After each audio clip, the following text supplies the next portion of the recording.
tradition. It is about a quest for truth, truth that has been guarded, lost, and rediscovered in fragments of forgotten writings that have shaken believers and scholars alike. The story of Enoch, a man said to have walked with God and then vanished into realms beyond human sight, forces us to ask questions that reach across time. If he saw the heavens, what did he really witness? And why were his visions hidden from us for so long? Think about the hunger in today's world. People are searching. Some search for justice, some for meaning, others for spiritual answers that can't be found in the routines of daily life. We scroll endlessly, we chase ideas, we wrestle with doubt. And yet, long before our age of restlessness, there was Enoch, a man chosen to see what others could not. His writings speak of layers of heaven, of realms where angels move, where battles rage, and where mysteries are sealed. These are not the words of myth. These are words once treated as sacred, still preserved in the oldest collection of scripture on earth, the Ethiopian Bible. For centuries, much of the world has lived under the belief that the Bible we know today is complete. 66 books bound together, treated as the whole story. But in Ethiopia, a church has guarded 88 books, texts that preserve not only the known Gospels and prophecies, but also writings excluded from the Western canon. Among them is the Book of Enoch, a text that opens the door to dimensions the rest of the world never knew existed. It is here that we find mention of the 10 heavens, each with its own secrets, its own revelations, its own warnings for humanity. Pause for a moment and consider what this means. If there are 10 heavens, then the reality above us is not a single place of clouds and harps, nor simply a final destination of reward or punishment. It is a layered cosmos, a vast and ordered kingdom where everything has meaning. The prophets and visionaries of old hinted at this structure, but Enoch is the one who walked through it, guided by angels, shown mysteries, and then commanded to write them down for future generations. Why then do most believers today not know about this? Why were his writings left out, silenced, even banned in certain places? The answer lies in history. When Christianity spread across empires, decisions were made about which books would define faith and which would be buried. The West followed one path, and Ethiopia, isolated from Roman control, followed another.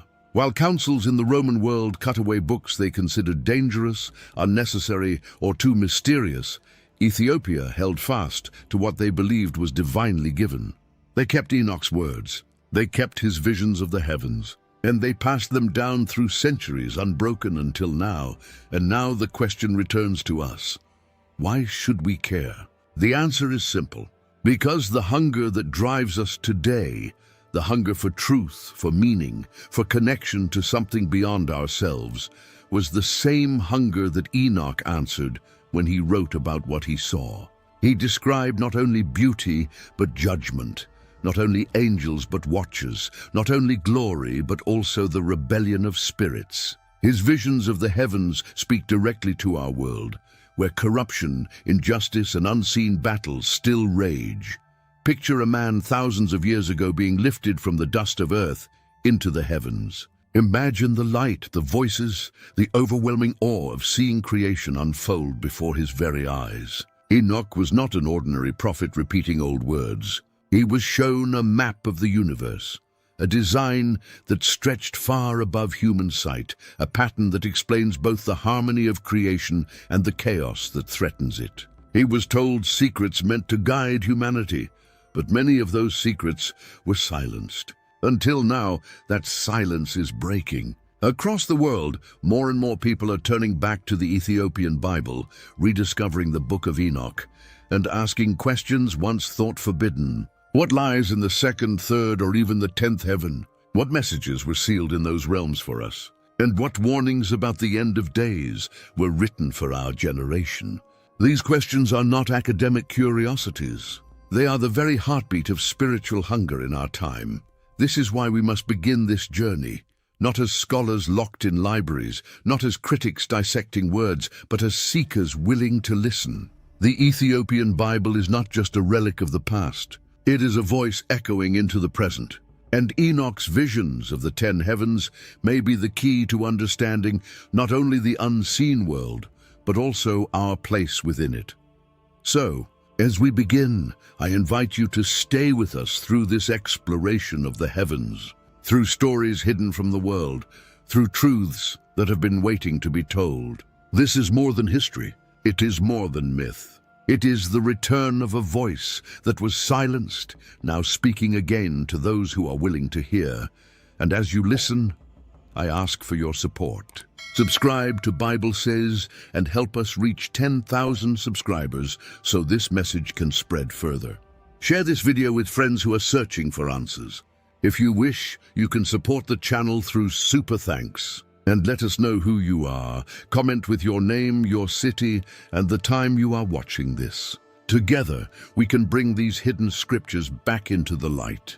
And don't forget, the complete Bible of 88 books, along with the Book of Enoch in English, is linked in the description below. Even though Enoch's name is mentioned only once in the majority of Bibles, his influence endures throughout history. In the book of Genesis, he is introduced with words so straightforward that many people fail to see their depth. Enoch walked with God, and he was not, for God took him. This brief sentence distinguishes him in a book full of lengthy genealogies with names that frequently disappear without significance.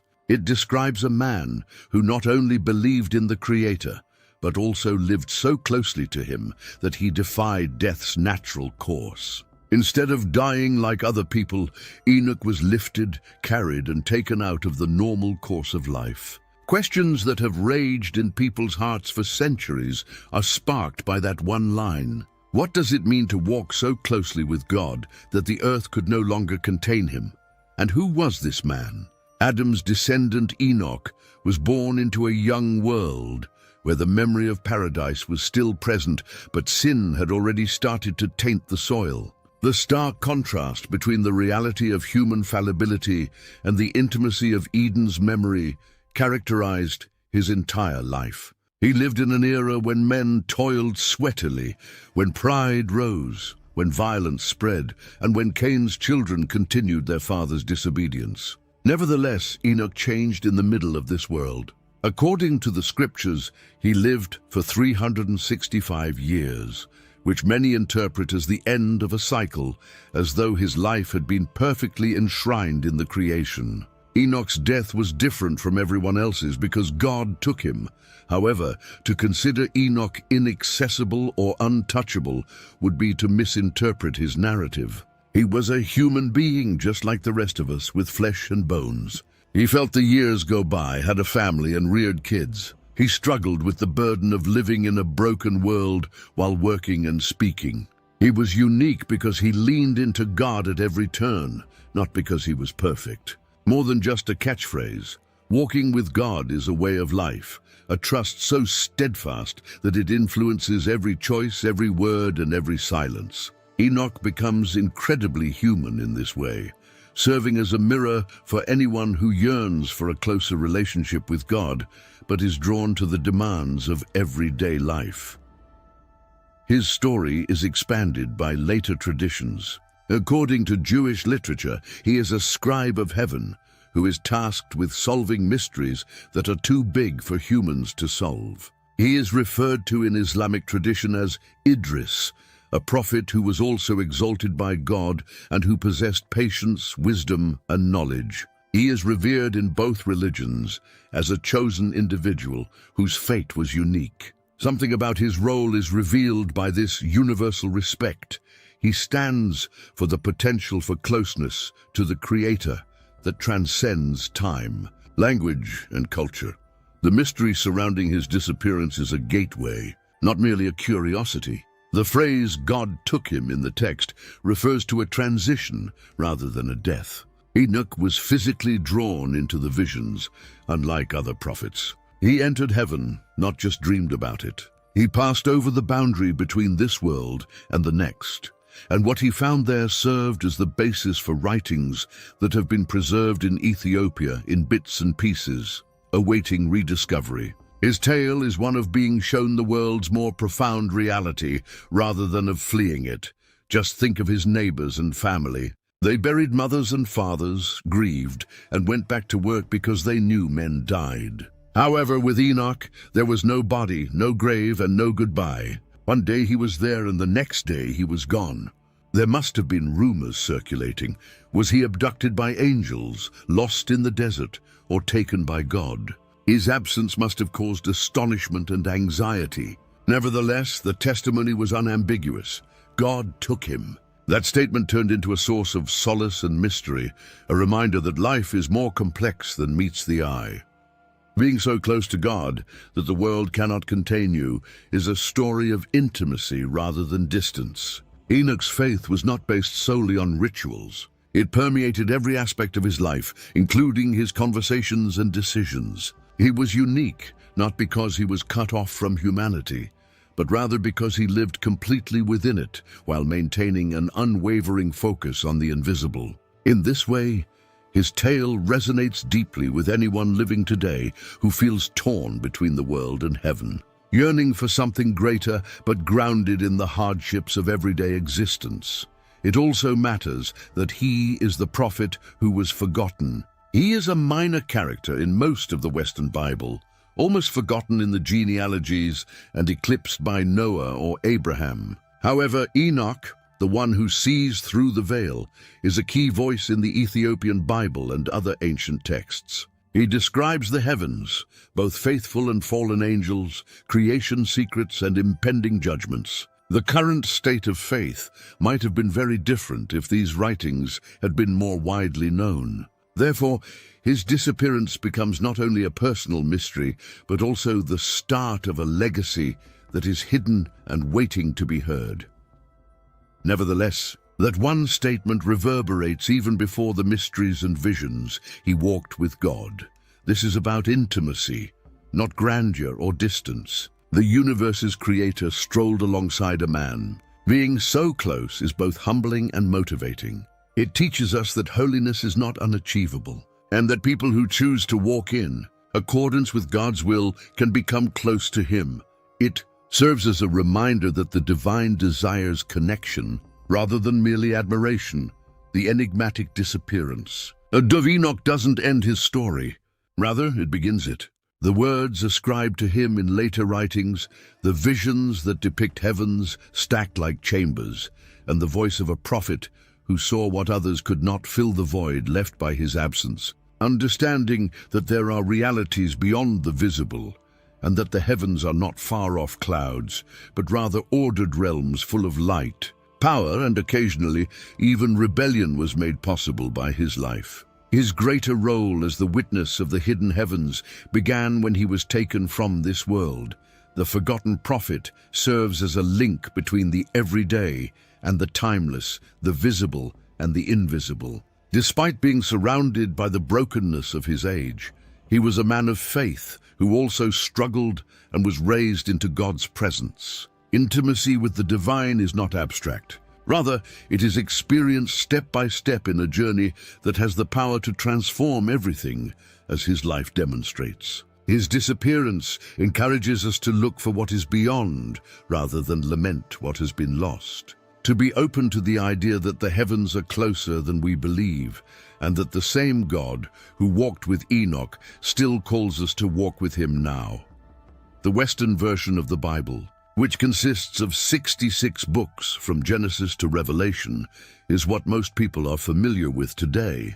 However, there is another version in Ethiopia that has been preserved for centuries in the ancient Ge'ez language. In this version, the number is 81 instead of 66, and depending on the manuscripts, it may even be 88.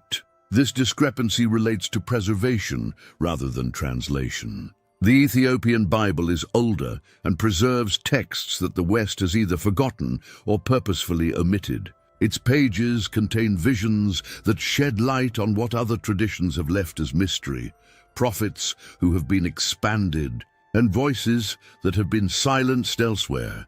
The existence of the Book of Enoch is one of the most notable distinctions. In the West, Enoch makes two brief appearances, once in Genesis and again in the New Testament letter of Jude, where his prophecy is cited. However, his complete works, which included visions of the end, detailed trips through heaven, and stories of angelic rebellion, were not included in the canon. They were never lost in Ethiopia. The Book of Enoch is still read and regarded as sacred today, along with Genesis, Psalms, and the Gospels. That in itself ought to cause us to pause. Why would one Christian denomination accept the testimony of a prophet while another would conceal it?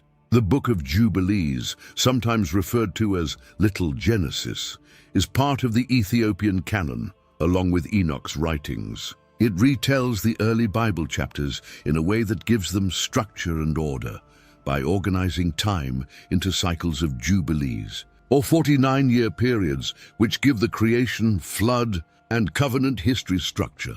Jubilees provides detailed explanations of the laws, angels, and world divisions that are absent from the Western Bible. Enoch and Jubilees together provide a more complete picture, one in which angels actively participate, where heavenly rebellion reflects earthly corruption, and where the tale of humanity is a part of a greater cosmic drama. Why? Then were these texts taken out of the majority of churches? The explanations are as complicated as they are disturbing. As the church spread throughout Rome and Greece in the early centuries of Christianity, its leaders argued over which books to preserve and which to discard. Some works were excluded because they were thought to be too Jewish or too rooted in antiquated customs. Others were deemed too dangerous, such as Enoch. According to his visions, angels left their home, shared knowledge that was forbidden with humans, interacted with mortals, and created giants. Beyond what most leaders wanted the general public to read, he revealed the secrets of heaven and cosmic judgments. They drew boundaries around the canon and excluded Enoch in order to maintain order and safeguard their authority. Enoch's writings were removed for a reason other than their lack of impact. The reverse is actually true. In the centuries prior to Christ, many people read Enoch's book. Jewish sects regarded it as sacred, as evidenced by the fragments of it that archaeologists found among the Dead Sea Scrolls at Qumran. It was cited by early Christians, including the Church Fathers, who wrote to support its legitimacy. Even the New Testament exhibits its shadow. The language of Revelation echoes its visions of heaven, and Jude's letter directly cites it. For a while, it served as a foundation rather than a fringe text. Enoch wasn't too much to bear until later, when the church sought unity under empire. Why was it so risky? The Watchers, a group of angels who detested humans and decided to defy heaven's order, are at the center of Enoch's book. They came down to Earth, took human wives, and had giant-like children that wreaked havoc on the planet. The use of metals, the creation of weapons, the arts of war, enchantments, and hidden sciences were among the forbidden knowledges that these angels shared with humanity. This was more than just a myth to the early church's leaders. It was an unsettling justification for the violence, arrogance, and corruption that permeate the world. It revealed that evil might not only be human, but could also be taught and inherited by creatures that disobeyed the Creator. Glean theologies were upset by such a revelation. It made it difficult to distinguish between heaven and earth, and implied that humanity's struggle was connected to a deeper and older rebellion than anyone had previously thought. The past was not the end of Enoch's visions. He was transported to the heavens, where he saw realms stacked on top of one another, each teeming with thrones, powers, and angels. He explained the order of creation, the stars' journeys, and the punishment meted out to the fallen. He described a final judgment in which justice would be served by the righteous one, accompanied by innumerable hosts. Because of their strength, these prophecies were highly valued in Ethiopian culture. However, they brought up control issues in the West. When regular Christians read about heavenly mysteries, what happens? What happens if individuals start to perceive themselves as more than just the objects of emperors and priests, but as participants in a cosmic conflict? Religious authority has always been plagued by the risk of giving away too much. Mysteries can incite rebellion as well as devotion. In Enoch's case, his writings presented a picture of a world where angels themselves could fall, knowledge could corrupt, and judgment was not only coming upon humans, but also upon the heavens themselves. This world was one in which divine order was not neat, but contested. The Church Fathers chose to remain silent in order to keep faith straightforward and manageable. After being deemed non-canonical, the book gradually disappeared from the Western world, leaving behind only fragments over the course of centuries. However, the silence never spread in Ethiopia. The text was kept as scripture by the Ethiopian Church, which was isolated from most of the Roman world. They saw Enoch's visions as necessary rather than dangerous. They made clear the promise that justice would be served, the full extent of creation, and the cautions against corruption. Their theology, liturgy, and perspective on the afterlife were all influenced by the inclusion of these books in their Bible. Ethiopian Christians still interpret Enoch as the voice of a prophet who walked with God and came back to share what he had seen, not as a myth. This is not a trivial distinction between the Ethiopian and Western Bibles. It serves as a reminder that decisions that were impacted by politics, fear, and control shaped what we now refer to as Scripture. We are forced to consider what else we have been denied because one of the oldest churches in the world still adheres to Enoch and Jubilees while the others do not. If these writings had remained at the center, how would our conception of heaven, angels, and humanity's purpose have changed? This tension is confronted by the mysteries of the Ethiopian Bible.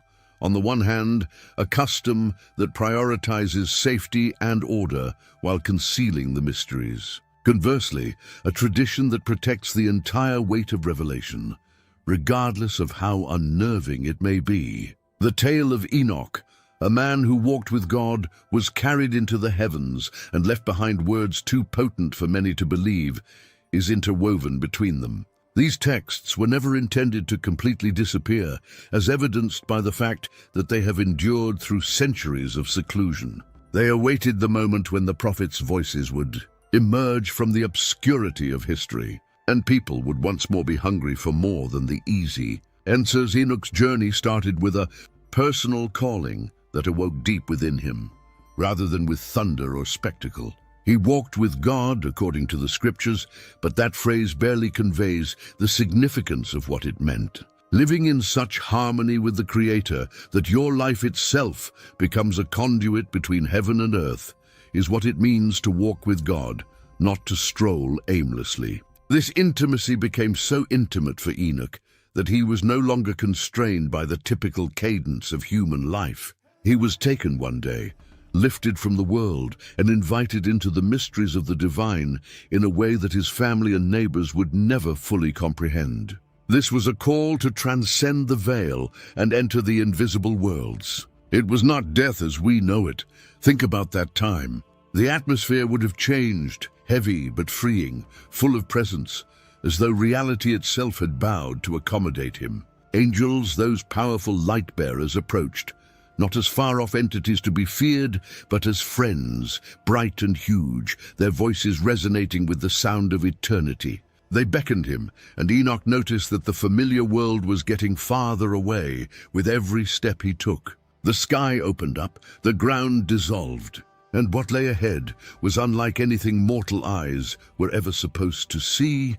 The ascent was not just upward, as we might think of flying through the clouds or climbing mountains. It involved the unraveling of dimensions and the entry into layers of existence that were layered on top of one another, like invisible creation fabrics. The first heaven opened up in front of him, huge and bright, with a brightness that no sun could match. Here he witnessed the elements that control the Earth's cycles, the dew, the winds, and the snow and rain storage facilities, all of which are governed by God's decree. Enoch stood in wonder, understanding that even the most basic rain that fell on fields was a part of a carefully planned heavenly scheme rather than a random occurrence. However, this was just the start. Angels kept leading him upward, their wings flashing in a variety of hues, their presence both reassuring and frightening.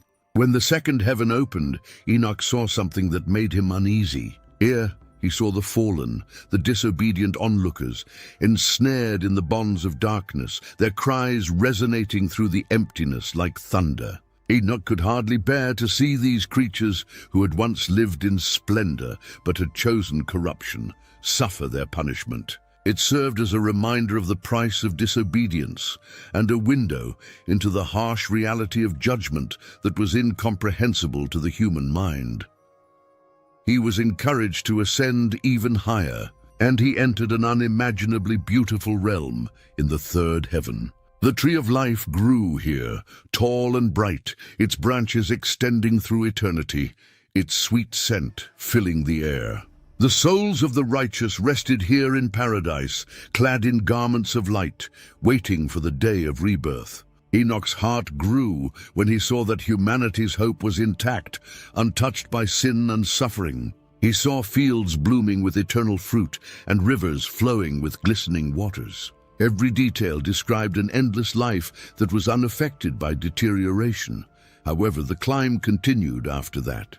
As he ascended higher, he became increasingly aware that every heaven held revelations and duties in addition to wonders. The sun, moon, and stars were all arranged in order in the fourth heaven. Their movements were not haphazard. Rather, they were directed by angelic guardians who maintained time, making sure that the days and seasons happened precisely as they should. Enoch observed how people gazed up at the sky without realizing the vast apparatus of divine will that controlled their perception. The angels described the measurement of light and darkness, as well as how the luminaries silently but continuously declared God's glory while singing praises during their cycles. Enoch's soul was stretched with every passage, forced to understand mysteries too big for mortal comprehension. He saw choirs of angels in the fifth heaven, their voices rising like thunder and fire. Their songs echoed through his body, causing him to tremble and be in awe at the same time. Angels who had not fallen but faithfully guarded creation lived here, and their brightness was so great that Enoch thought he was standing inside the very center of fire. He was profoundly touched by their devotion, which taught him what it meant to serve without reservation or question. He saw in their worship the innocence of life in perfect harmony with the will of the Creator. He continued his ascent and entered the sixth heaven, where powerful archangels oversaw tasks beyond Enoch's comprehension. These creatures were in charge of not just the movements of stars, but also the fates of entire nations, the ascent and descent of monarchs, and the course of history. He saw writings that chronicled the passage of ages past and future as scrolls of divine decree were opened in front of him. Being in their company meant realizing that history was not chaos, but rather intricately woven threads in the Creator's vast plan. And feeling the weight of eternity pressing down on time, it was an even longer journey. Every heaven unveiled a new level of mystery and truth. Enoch started to realize that his rise was not just for himself, but also for everyone who would read his writings in search of wisdom. His observations were intended to be recorded, passed down, and whispered to future generations who would be hungry for the truths that were obscured in many scriptures, but concealed in plain sight. His disappearance from this world was not an act of desertion, but rather a divine calling to testify to realities that were too amazing and dangerous for the world to readily embrace. Sometimes the majesty was so great, the visions so bright, that his very being shuddered as though it would melt into light. At other times, such as when he witnessed the judgment that awaits the wicked or the fate of fallen angels, the fear of what he saw weighed heavily. But despite everything, Enoch was sustained by the one who had summoned him. His journey demonstrated that humanity was never intended to be blind to the hidden architecture of the cosmos, and that realms of justice, order, and beauty were waiting for those who were chosen to see them beyond the sky. The ascent was an unveiling of the heart of creation, not just a voyage through space. Enoch's soul grew, his comprehension deepened, and his relationship with God grew with every heaven he entered. He was given visions that would last for generations, and he was more than just a spectator. He was a participant in God's mysteries. He was frequently reminded by the angels that these sights were not just for his eyes, but also for the faithful who would continue to seek truth long after he left this world. As a result, Enoch continued to move forward, ascending higher and higher into the invisible worlds, heaven by heaven. With each climb, the anticipation of what was to come increased. Though he was aware that there were still higher peaks to be reached, he had witnessed heaven, judgment, cosmic order, and angelic devotion. He prepared himself to see the ultimate mysteries of God, with a heart that was both trembling and determined, because what awaited him in the higher heavens would be greater than anything he could have imagined, though it was unlike anything Enoch had ever experienced on earth. The first realm that materialized before his eyes had a familiarity that uplifted his soul.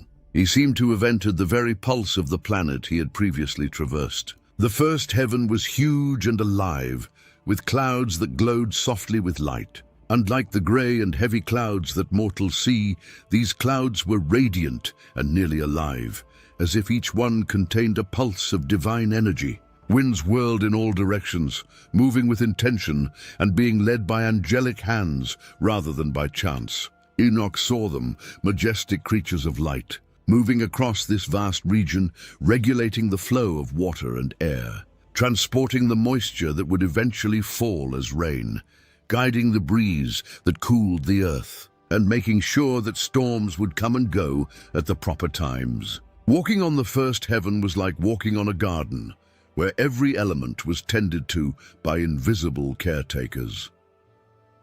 Enoch came to the realization that the earth was not a random place. Every wind gust, dewdrop, and rolling cloud was evidence of order, crafted by the will of God. The angels of the first heaven worked with a quiet strength, their wings stirring the skies and their voices moving like whispers in unison with the air. They did not brag or attract attention to themselves. According to Enoch, this was the curtain separating the divine realm from the human world. It showed the thin line where the earth met the sky. He believed that this was the world that was closest to people, the world where blessings and prayers first came. The cries of mortals were carried upward, blending with the breath of creation itself, where the spiritual and the natural embraced. Enoch, however, was not supposed to stay here. The air grew heavier, the light grew dimmer. The atmosphere changed from harmony to dread as he climbed higher, urged onward by his guides, towering angels of unimaginable radiance. As soon as he entered the second heaven, the weight of disobedience began to bear down on him like a tempest. The first realm's radiance dimmed, giving way to shadows so dense that even angelic beings' light appeared to be absorbed by them. He saw something that few people could endure. The fallen ones, the angels who had deserted their posts, who had disobeyed God's order, and who had pursued their own glory, were confined within this space in chains made of darkness itself rather than iron. They had lost their grandeur. Their forms were twisted with pain, their radiance stripped away. Their cries of anguish and fury shook the very air as their voices reverberated throughout the enormous prison. Some hung their heads in silent despair, others beat futilely against their chains, and still others glared with hate-filled eyes, their defiance unwavering despite their pain. Enoch shuddered at the sight, his heart divided between fear and sympathy. These were not just tales or cautions. They were creatures who had once walked in the light of God, and were now imprisoned in eternal darkness because they had chosen corruption. These were the Watchers, according to his angelic guides, who had come to earth during the old and corrupted era of humanity. They had taught forbidden knowledge, indulged in desires that perverted creation, and crossed lines that shouldn't have been crossed. Their freedom was taken away, their splendor was extinguished, and they were condemned for their rebellion. In addition to punishment, Enoch saw here a reminder of consequences, an enduring testament that even powerful beings could fail, and that no one, not even angels, could elude divine justice. The coldness of their screams seeped into Enoch's heart. He felt the weight of justice that held them back, but he could also see their suffering. The truth that rebellion separates even the highest from life and light was reflected here, but there was no cruelty. He was shaken by the sobering vision. The second heaven showed the horror of disorder and the chaos that results when pride rises against God's design. Just as the first heaven had shown the beauty of divine order, Enoch, however, was unable to turn away. He had to see. He had to know what rebellion meant in its entirety. He saw that some of them were still defiant, unwilling to change their ways, and had bitter eyes. Others appeared to be crushed under the weight of their losses. In addition to being a place of chains, this prison served as a mirror, illustrating the price of conceit and the devastation caused by foregoing light in favor of shadow. Enoch heard a warning for humanity in their suffering. Pride often blinds people to the consequences of reaching for what is forbidden.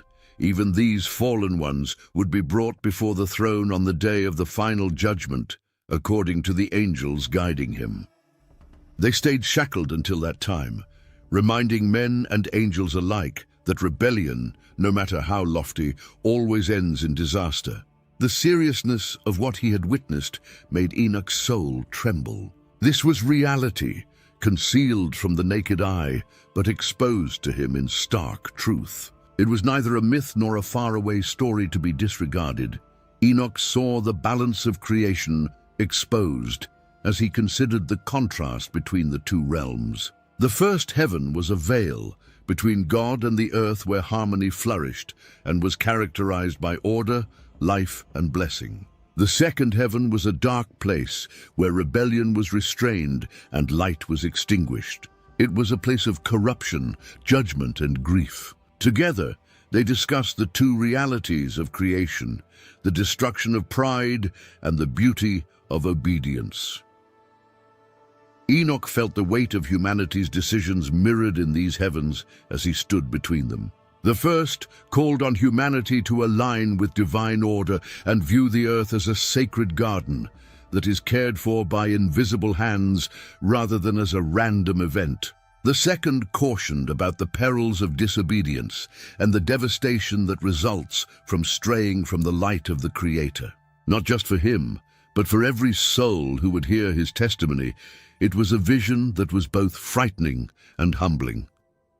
Enoch was forever altered by the experience of these first two heavens. He had witnessed the light of harmony and the darkness of judgment, the breath of creation and the prison of rebellion. And even though his journey would take him farther and farther into the secrets of the invisible worlds, he would always remember these heavens. He had caught a glimpse of the eternal decision that all beings, human and angelic, must make to walk in obedience and live in light, or to rebel and be permanently imprisoned in darkness. The darkness of the second heaven started to dissipate as Enoch's guides led him higher, and a world of breathtaking beauty that filled his heart with wonder appeared before him. His earthly mind had never imagined anything like the third heaven he entered. Rivers flowed with streams of milk, honey, and sweet wine instead of regular water, and they gleamed like liquid crystal. Their scent, which was so pure and richer than anything on earth, seemed to give his spirit strength and tranquility just by breathing. The water's sound was like music, flowing in time with the trees that bordered the riverbanks. The trees were so tall that their branches seemed to go on forever. Their leaves were a golden glow, and their fruit was so bright that it seemed like heaven had ripened it. Because their roots drank straight from the rivers of paradise, their leaves never withered, and their fruits never failed. Every tree was alive with abundance and unconstrained by the seasons. As Enoch glanced around, he became aware that this was no typical garden. It was the paradise that was promised to the righteous, a place where sorrow could never enter and where death had no power. Joy filled the air, and even though he couldn't see a voice, he could almost hear laughter on the wind. The earth beneath him glistened, as soft as a jewel meadow, and flowers of unimaginable hues stretched indefinitely, never withering or crumbling under the strain of time. It appeared as though creation itself had attained its pinnacle of perfection here, untarnished by disobedience or corruption. There was a tree in the middle of this paradise that was unlike any other. It was enormous beyond description. Its roots touched every river, and its branches stretched across the whole garden. With its fruit gleaming like eternal embers, this was the tree of life. It was more than just a tree. It was a promise, a representation of what humanity had lost and what remained for those who walked in righteousness, and Enoch felt its presence uplift his soul. Angels walked reverently around it, protecting the holy fruit and making sure that only those deemed worthy would ever partake. Enoch could feel the weight of eternity emanating from this tree, serving as a reminder that eternal life was a reality that awaited him in God's paradise. However, the third heaven was more than just beauty. Enoch was shown a location that stood in stark contrast to the Garden of Delight as he traveled with his angelic guides. Although it was still inside the boundaries of this heaven, a darker and heavier realm opened up beyond the rivers and trees. He witnessed souls wailing here, their voices resonating with regret and despair, their faces contorted with pain. It was a prison of judgment rather than chains, a place of torment reserved for the wicked. Shadows writhed restlessly, fire burned in invisible furnaces, and the cries of the condemned echoed against the walls of eternity incessantly.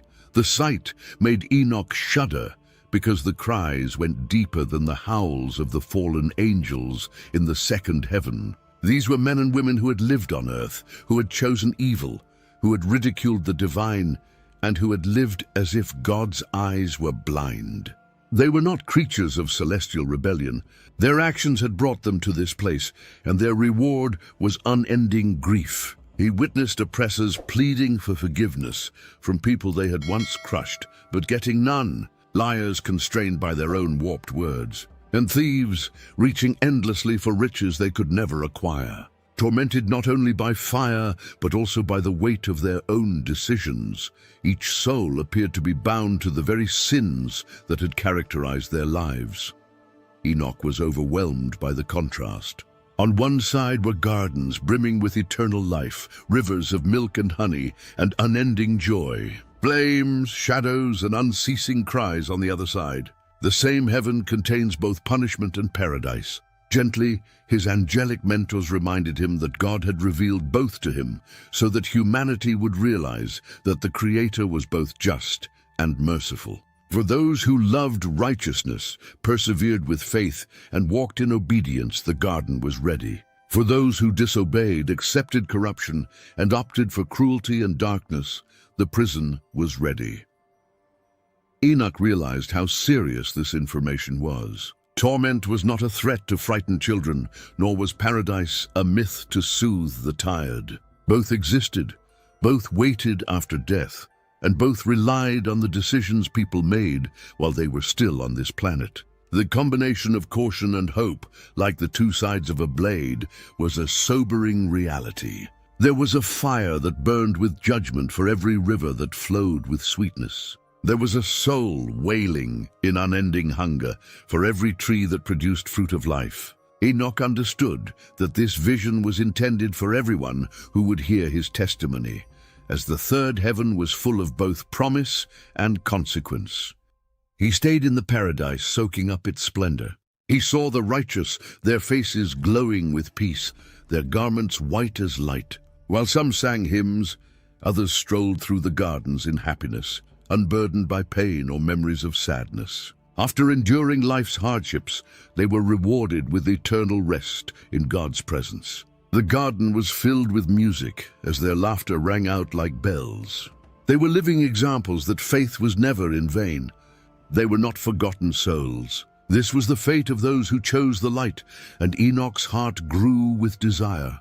He turned toward that darker realm, however, after hearing the cries of the condemned once more. He felt that both sides were part of the same heaven, as though God had positioned them next to each other to make sure that no one would ever doubt the existence of free will. While the wicked could look upon what they had lost and despair, The righteous could look upon paradise and rejoice. The closeness was clarity rather than cruelty. The message was clear. Both the reward and the punishment were eternal and equally real. Once again, the angels told Enoch that the purpose of this vision was to ensure that men would never believe that their actions had no purpose. Every action taken, every word said, and every decision made reverberated eternally. It took faith, obedience, and humility to earn paradise. Punishment was the shadow of disobedience and selfishness, not fate without cause. Enoch's soul trembled with both delight and fear as he took in the vision. He wished that people could see what he had, stroll through paradise's gardens, and experience the sweetness of never-ending rivers. However, the idea of men laughing in their sins without realizing the agony that awaits them also made him shudder. The third heaven, a reflection of God's mercy and justice in front of the world, was both a warning and an invitation. His heart was broken, but his comprehension had grown as he stood at the intersection of two worlds. He was filled with hope by the beauty of paradise and fear by the agony of punishment. The eternal truth that every path has an end, every life has a reward, and every decision has an echo in eternity was inscribed on his soul by them all. Enoch's journey continued, but he would never forget the third heaven, because it was there that he witnessed the fullness of God's mercy and judgment intertwined. When Enoch was raised above the third heaven's paradise and judgment, he was shown a vast, bright world where the very structure of creation was visible. The fourth heaven, a vast region teeming with light and movement, unfurled like a cosmic dome. Here, an angel tempered the sun's fire with measured steps, causing it to burn with a physical and spiritual brilliance. Enoch understood that the sun was not a haphazard flame roving the heavens. Rather, it followed a predetermined course and dutifully obeyed divine commands like any servant. He could see how it rose and set, how it changed with the seasons, and how it supported life on earth. Not a single ray of its fire fell outside of God's will, and every spark was accounted for. The moon shone in soft contrast to the sun, her silvery light acting as a cool salve against the intense heat of the sun. She was also attended by angels, who measured her phases and made sure that her waxing and waning happened precisely as planned. In this heaven, what appeared to man to be a straightforward change of the seasons was actually a sacred cycle that was closely observed by heavenly overseers. The moon's light established seasons, times, and designated days, maintaining order in both the sky and human life cycles. Even though her light was gentler, it had the same power to aid creation. The stars then appeared, strewn like innumerable jewels throughout the fourth heaven's vault. However, Enoch soon realized they were more than just nighttime decorations. The angels who controlled their paths knew each one's name. These stars also followed predetermined paths, their rising and setting interwoven into patterns that were incomprehensible to humans. Enoch saw the heavens as a living scroll, a testament to divine wisdom inscribed in light. Every constellation and cluster testified to a creator who was both powerful and meticulous, who took pleasure in order and established harmony that spanned the boundless expanse of space. Here, the angels moved majestically in a rhythm that reflected the celestial bodies they steered. Rather than in grief or disobedience, it was their responsibility to maintain the cosmos in harmony, to make sure that day and night, months and years, seasons and harvests all followed the pattern that was first spoken into existence. Enoch realized as he watched them that the sun did not rise by accident, the moon did not glow on its own initiative, and the stars did not scatter aimlessly. Every motion was a conscious act of submission, supported by heaven's invisible hands. Beyond this amazing order, however, Enoch continued on his journey and entered the fifth heaven, where the atmosphere underwent a significant change. He did not see rivers of joy, fiery suns, or angels going about their work with assurance here. Rather, he saw hordes of angels, But they were different from those in the other heavens in that they had somber faces, quiet voices, and sorrowful postures. As if a shadow were resting on them, their wings drooped and their songs were muted. It was neither punishment because they were not chained, nor rebellion because they had not rebelled against the Most High. However, sorrow persisted, a sorrow so profound that not even the light of heaven could dispel it.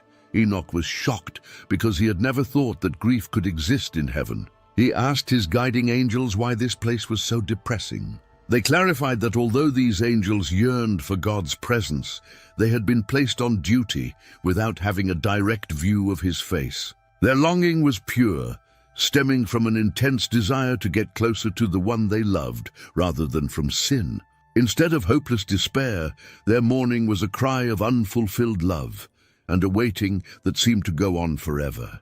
Enoch's soul was pierced by the sound of their grief. Even though their hymns were still lovely, they were burdened with sorrow and a yearning harmony. Every note they sang seemed to be a prayer, extending upward to God's throne and begging for the day when they would be close to his light again. Enoch saw a mystery in this heaven that troubled him. Even in loyalty and perfection, there could be a desire so intense that it turned into grief. They were burdened by distance rather than punishment, and the pain of that distance caused them to start crying while singing. The fact that their grief was intercessory was what most deeply affected Enoch. They wept not just for themselves, but also for all of humanity. They wept not only because they missed God, but also because they felt sorry for people who had drifted away from him. They wept for those who had been lost, for those who had wandered in ignorance, and for those whose decisions had guaranteed their fate in hell. Heavenly grief was not selfish. Rather, it was tears of love. Their grief was a reflection of God's own brokenness over human disobedience and the echo of divine compassion. This fact weighed heavily on Enoch. Seeing angels in mourning was a reminder that separation and sin were more than just problems on earth. When creation deviated from its creator, heaven itself wept. The fifth heaven's anguish demonstrated the true interdependence of the earth and heavens, and the way that human suffering rippled both into and out of the world and into the heavens. Even the angels' homes were affected by what man wrote off as minor transgressions and what he pardoned as personal transgressions. There was a stark contrast between the fourth and fifth heavens. A living testament to God's majesty, the universe moved with perfect precision, with each light and shadow subject to divine order. In the other, there was grief instead of disorder, longing instead of rebellion. One showed the Creator's wisdom in harmony with the cosmos, while the other showed his love in his servants' tears. Together, they created a more complete image of the heavens, combining majesty and grief, order and longing. Enoch was moved. He had witnessed the sun, moon, stars, and seasons bowing to God's will, but he had also witnessed angels whose hearts longed for his closeness and whose lamentations revealed their love for humanity. The heavens were alive and brimming with emotion and devotion. They were neither frigid nor mechanical. Angels wept while they waited, and even the stars sang their courses. It was a vision that shattered the simplicity of earthly thought and showed a universe brimming with love and power. He pondered how humanity could ever disregard God's call as he observed the angels in grief. What justification did man have for living in apathy if such holy beings could weep for being near him and shed tears for humanity's disobedience? He had witnessed the strength of order in the fourth heaven, but the depths of love in the fifth. One cried for men's souls, the other moved the universe. Together, they filled his heart with wonder and terror, because the heavens were far more alive than any mortal could ever imagine.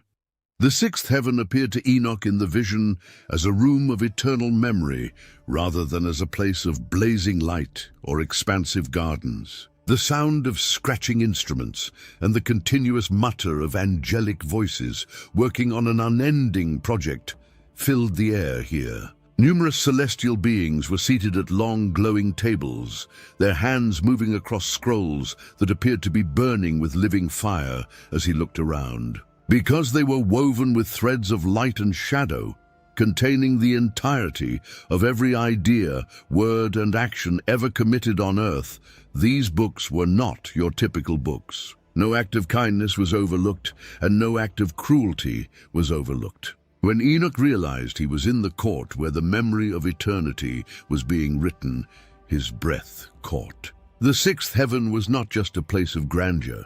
It was also a mirror reflecting every aspect of humanity. As he moved among the angelic scribes, he sensed their eyes on him, not with animosity, but with solemn acknowledgement. Their gaze seemed to see right through him, as though his life had already been documented innumerable times in those blazing pages. Because their task was so sacred, the angels worked in silence and with unwavering discipline. Others chronicled the betrayals that took place in obscure corners. Others documented the songs of worship and whispered prayers of the lowly. And still others followed the ripple of every act of love or hate as it moved through families, cities, and countries.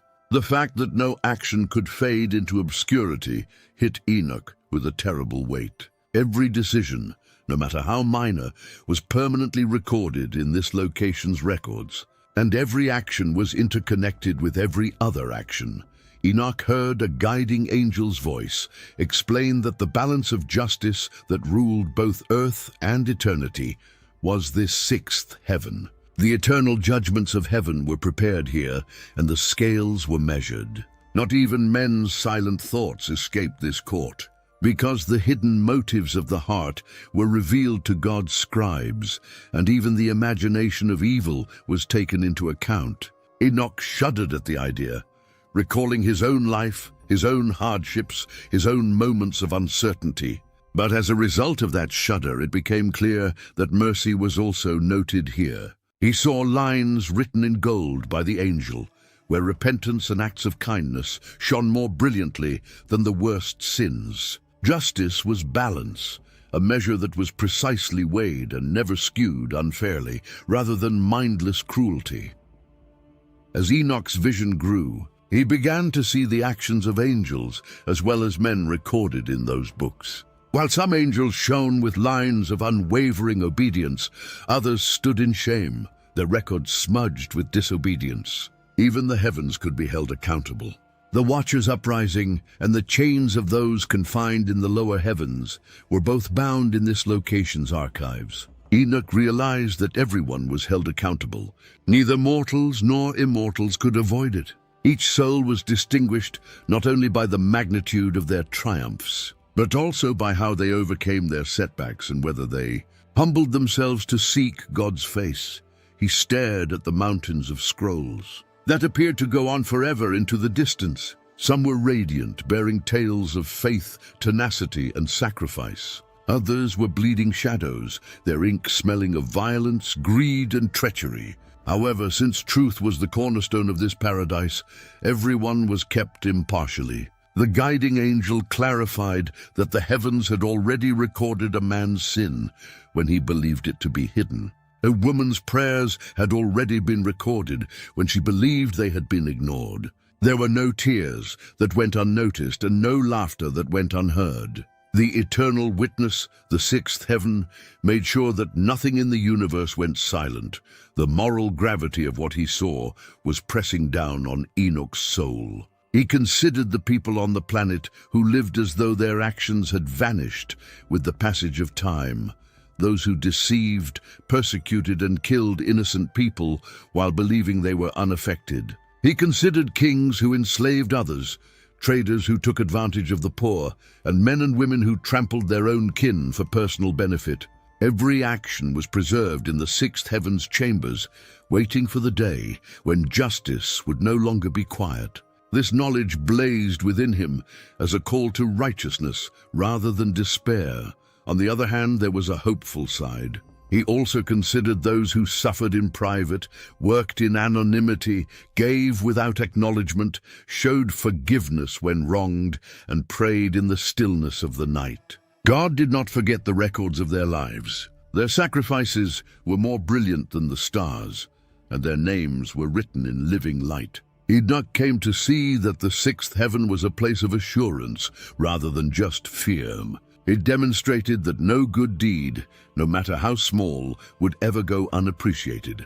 A single step toward repentance, a word of consolation to the broken, or a cup of water offered to the thirsty, all of these would be immortalized in the books of heaven.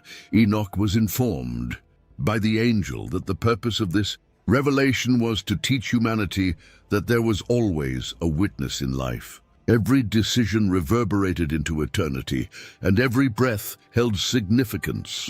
To live heedlessly was to weigh one's own record with shadows. To live intentionally with mercy and truth as guiding principles was to write light on the scrolls of eternity. As he gazed down from this world, Enoch considered his offspring, the generations that would follow, their struggles and their decisions. He witnessed the rise and fall of nations, the scarring caused by wars, and the exploitation of the weak by kingdoms. However, he also witnessed the perseverance of the faithful, whose records were preserved in the sixth heaven's indestructible archives.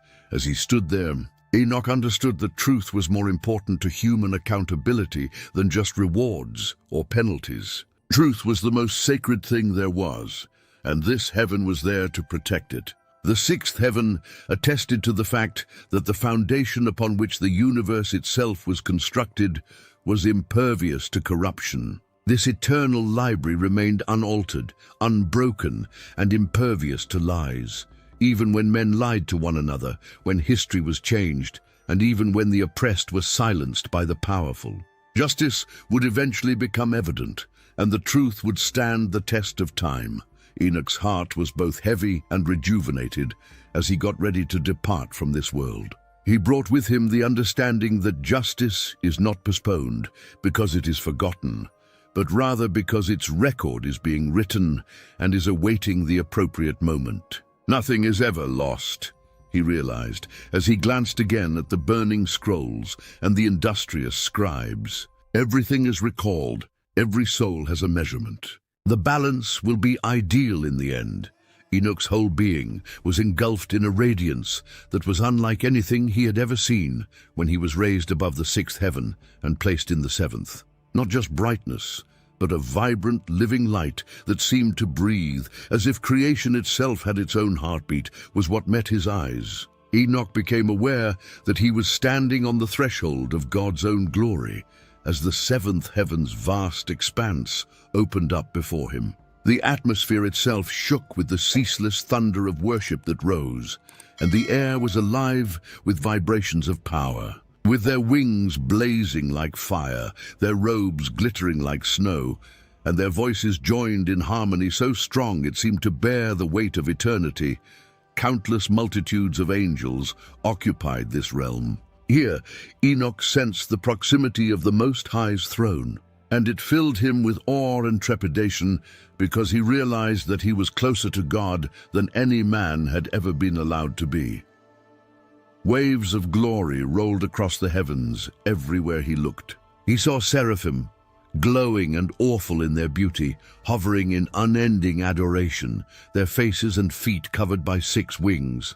As if they were the eternal echo of God's very essence, their voices shook the very firmament, proclaiming holiness without rest. Other powerful creatures, clad in golden fire, stood beside them, their faces mirroring the throne's radiance and their songs containing melodies that no human tongue could ever imitate.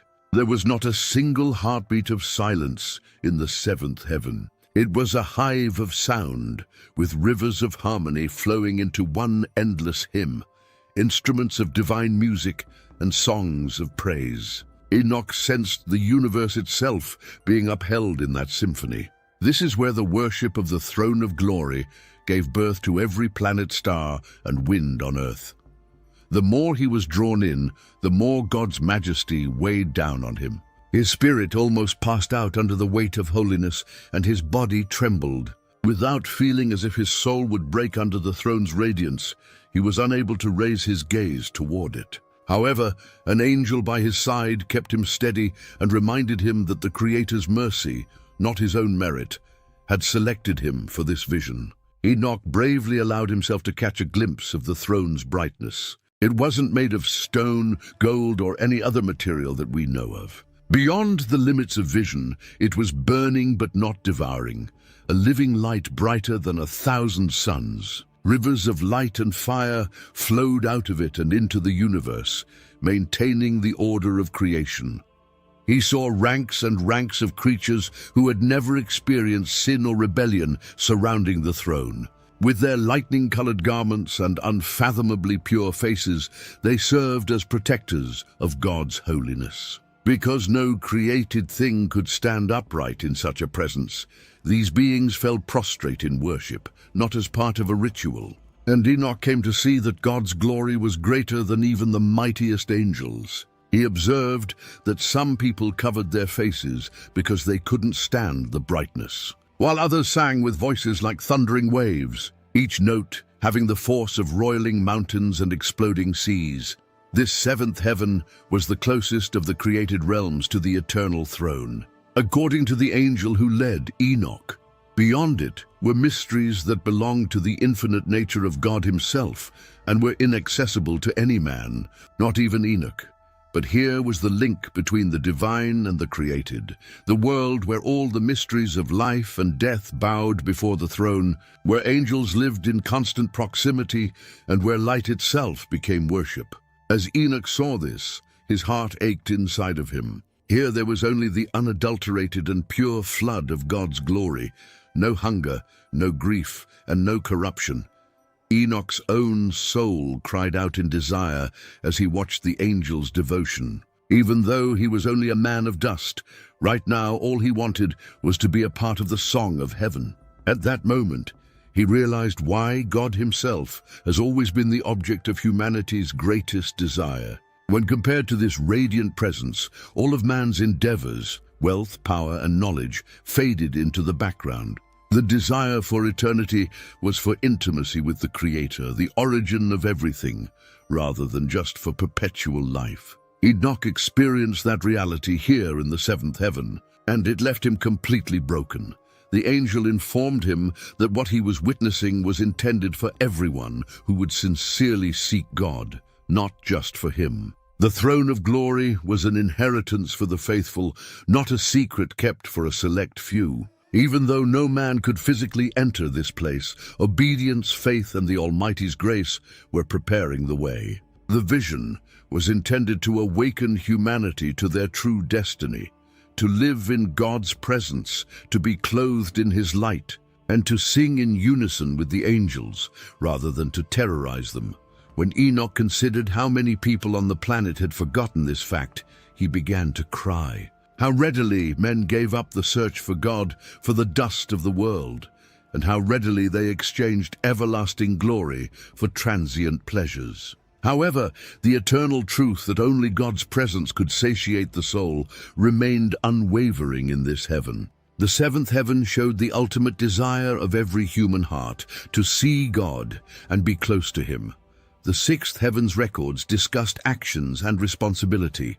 With the help of his guide, Enoch was able to hear the angels' songs up close, and what he heard struck a deep chord with him. They proclaimed holiness as a revelation rather than merely a command. Their cries, "Holy is the Lord who was, who is, and who shall be," were not repeated. Rather, they were an endless revelation, as if each instant of eternity unveiled a new dimension of God's character. Because something more magnificent, brighter, and more lovely was revealed every second, the angels never got tired. Enoch understood that this was what eternal life was all about. Not a life of stagnation, but a never-ending display of God's glory. Enoch's vision widened, revealing the throne's light extending beyond the angels to touch creation itself. That glory was reflected in every star that burned in the universe. From here came the energy that pulsed in every heartbeat of life on earth. Enoch realized in this consciousness that the throne was not far away, concealed in an inaccessible region of the cosmos. Every atom, breath, and soul was touched by its light. Since everything was sustained by the Creator, the seventh heaven was nearer to man's heart than his own breath. Enoch was overwhelmed, but he did not back down. Despite his lack of merit, he raised his voice and joined the chorus in heaven. Even though his song was weak and insignificant in comparison to angelic thunder, the throne valued it. In that instant, Enoch understood that the human desire for intimacy with God was a divine seed sown within, not a delusion. The desire itself served as evidence of humanity's fate, and he experienced for the first time what it was like to be fully alive as his voice merged with the unending. Adoration, Enoch entered a world that was different from anything he had ever experienced when he was raised. Above the brightness of the seventh heaven, it was referred to as the eighth heaven, where mysteries seemed to permeate the very air. There were no longer the great rivers of light flowing visibly as before, nor were there large choirs of angels singing in unison. Rather, he had the impression that he had entered a secret room where the very fabric of fate was being held together. The angel who led him explained that this was the world where the secrets of fate and divine order were kept secret, speaking softly as if even words were revered here. The invisible threads of creation were preserved and recorded in the eighth heaven, which served as a library of eternity and a vault of celestial knowledge. Innumerable scrolls of fire, adorned with letters that moved like living symbols, were visible to Enoch as he looked around. Though too sacred for human eyes to fully understand, each flame held knowledge. While some flames showed the paths of nations and kingdoms that had not yet risen, others told of worlds that had not yet formed. He became aware that he was examining the invisible structure of history itself, which had been planned long before humanity had ever breathed. Enoch noticed something odd, though. In spite of this overwhelming revelation, none of these records compelled an outcome. The scrolls depicted pathways rather than jails. This, the angel explained, was the meeting point of the mystery of free will and destiny. Humanity was led by divine order rather than being enslaved to fate. Enoch was both amazed and troubled by this. What about human choice if fate was predetermined by the stars? If God had known the outcome from the start, did man's choices really matter? His heart was pierced by the angel's wisdom in response. Instead of enslaving humanity, the Creator's knowledge embraced it. Every human decision, like a river flowing to the sea, became a part of a larger plan. But the individual actions taken along the way were left up to man's discretion. God's love, which knew every possibility and yet directed creation toward its intended purpose, was not the same as control. Enoch was struck by the realization that even the tiniest act of cruelty or kindness on earth was not concealed in the cosmic design, even though it was nearly too big for his human mind to comprehend. Every second counted. Enoch had visions from the eighth heaven as he considered this. He witnessed the ascent and decline of monarchs, the emergence of prophets, the migration of nations, and even glimmers of the titanic conflict between good and evil that would ultimately determine the course of human history.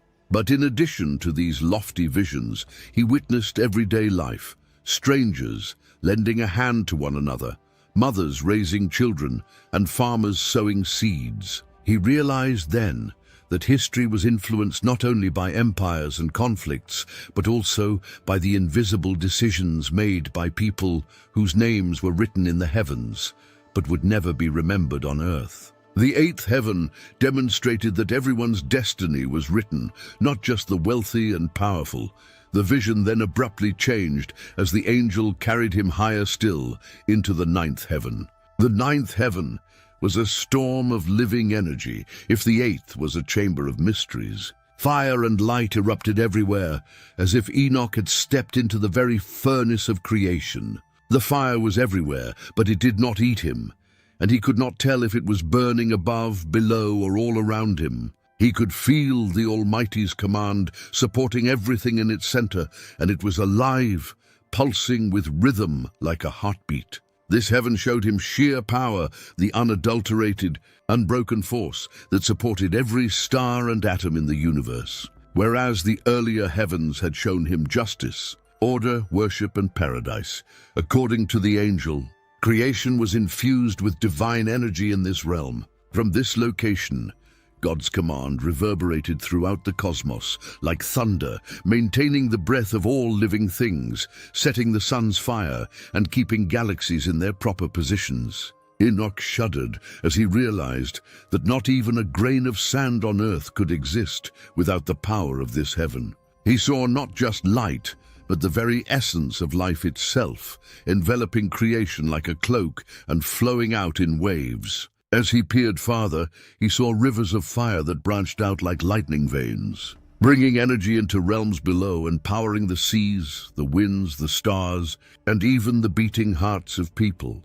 The knowledge that human life, which is so brittle and short, was linked to this everlasting stream of divine energy, made Enoch's soul tremble with wonder.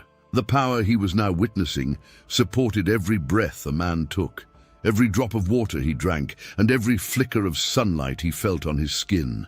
It made him incredibly humble. Here was true power, pure, limitless, unstoppable, and derived directly from the Creator's word.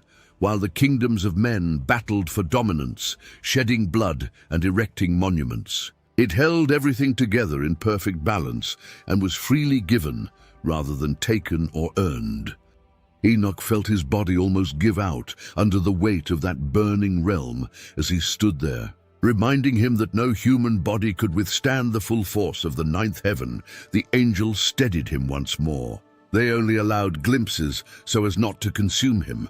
Nevertheless, his perception of God's majesty was altered by what he witnessed. He understood that the energy of this place was far greater than power as men understood it. God commanded fire and light, but kings might command armies. While empires may endure for centuries, eternity was sustained by the Creator's command. Nevertheless, Enoch saw something that uplifted him in the middle of this overwhelming vision. Neither the fire nor the light were out of control. It was a perfectly ordered force that moved with purpose rather than a raging storm. Every energy spike was tracked, every spark was guided, and every explosion was planned. This was deliberate power, directed by the Almighty's will, not blind power. Enoch was struck by the realization that the same God who created galaxies also took care of the tiniest living thing on the planet. The same force that sustained the stars was also the one that heard the cries of the heartbroken and fed the sparrow. Enoch started to realize the unity of all the heavens he had visited as he took in this information. The fire and light of the ninth heaven supported the third heaven's paradise, the fifth heaven's grief, the sixth heaven's records, the seventh heaven's worship, and the eighth heaven's mysteries. Everything was kept alive by the unseen heartbeat, the story's power, and the secret engine of creation. Everything would fall apart without it. The universe went on, singing its endless song with it. As he considered how easily people doubt God's existence or his power, Enoch's heart grew with awe. Men would never again question whether God was far away if they could only see what he was seeing right now. His light permeated every aspect of their lives, and his power was nearer than their own breath. Enoch felt both joy and sorrow at this realization. Joy that humanity was sustained by such greatness, and sorrow that so few people understood it. The angel then explained to him that the ninth heaven was a place of purification in addition to sustaining power. Creation was refined by each fire that burned through this place, eradicating corruption and purifying what wasn't worthy. Because they were connected to the cleansing force of this heaven, this is why hardships on earth frequently felt like fire. Suffering was not pointless. Rather, it was a necessary component of the process of refinement that linked humanity to the everlasting light. In humility, Enoch bent his head.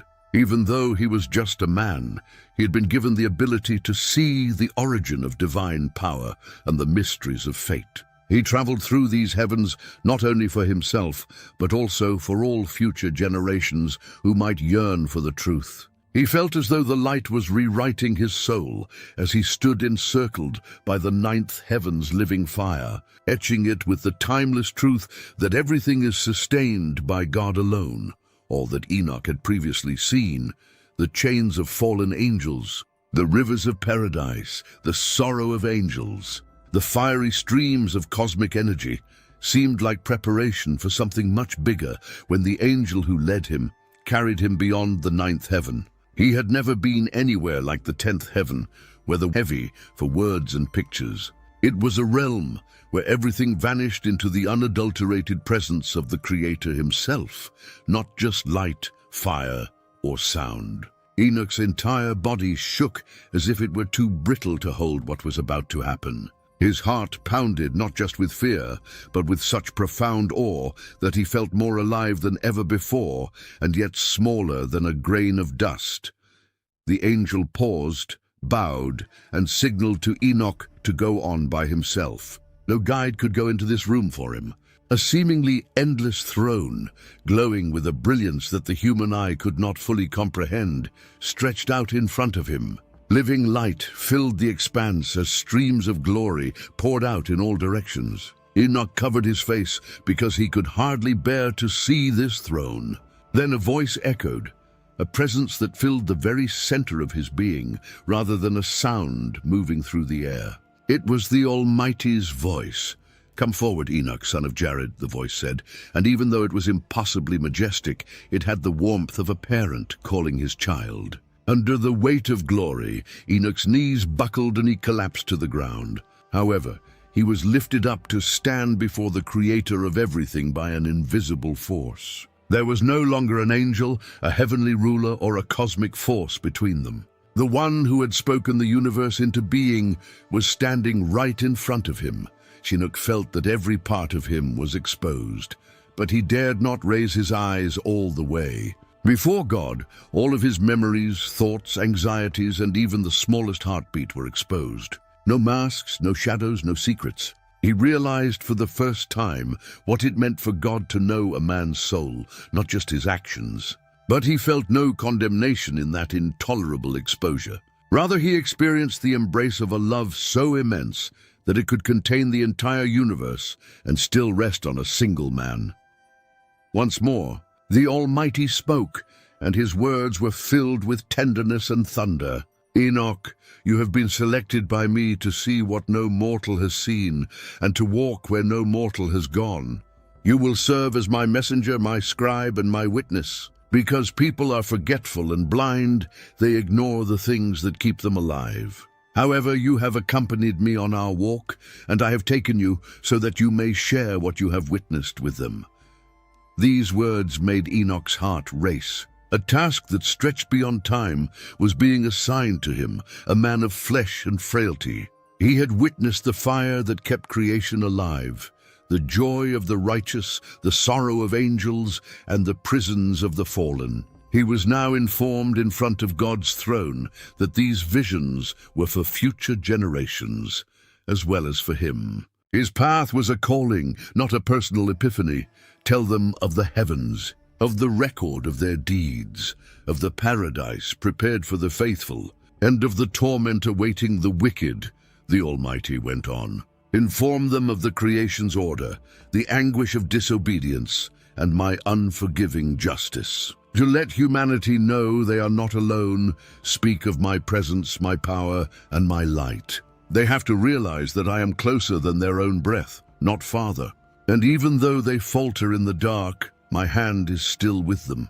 Enoch experienced a metamorphosis as these words entered his soul. A burning clarity replaced the fear that had previously seized him. As if inscribed in fire, the knowledge of the heavens was inscribed on him as his mind opened. All of it settled inside him, not as a burden, but as a flame that had to be carried.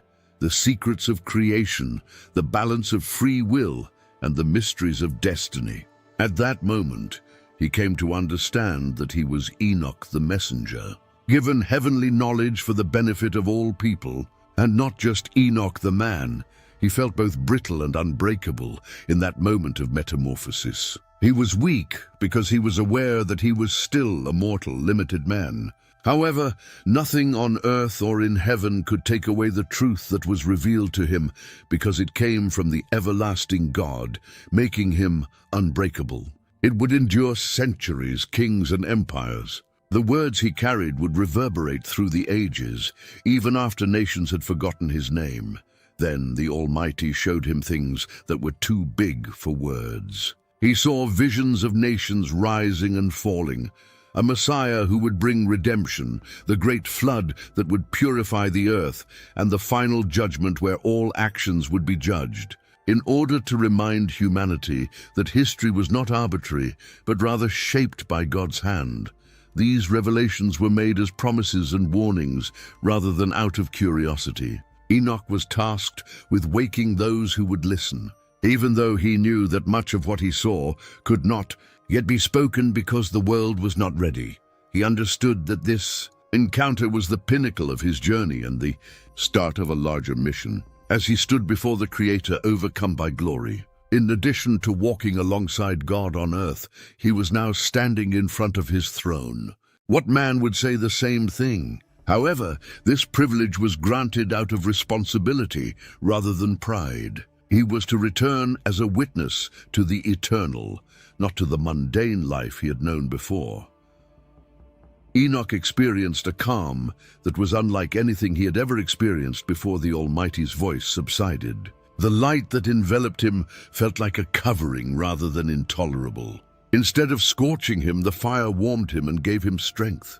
He knew that he had been in the presence of the source of all life, even though he was unable to fully see the Creator. This knowledge would define him for the rest of his life. The angel who had led him then came back, bowed deeply in front of the throne, and gave Enoch a shoulder rub. It was time to leave, to come down again, but this time as a different man, not the same one who had started the journey. Knowing that it would mark him forever, Enoch took his last breath in that luminous place. To stand before the Creator himself, he had been raised above the earth, the stars, and even the angelic heavens. His mission was clear: to testify, to warn, to encourage, and to remind humanity that the God who created them was not far away but rather alive, watching and waiting. However, his words could never adequately convey the glory he had witnessed. In addition to visions of the heavens, Enoch carried a fire in his spirit that would burn through his words and reach people's hearts as he turned to depart. He had stood before the Almighty, seen the 10th heaven, and been changed into a messenger.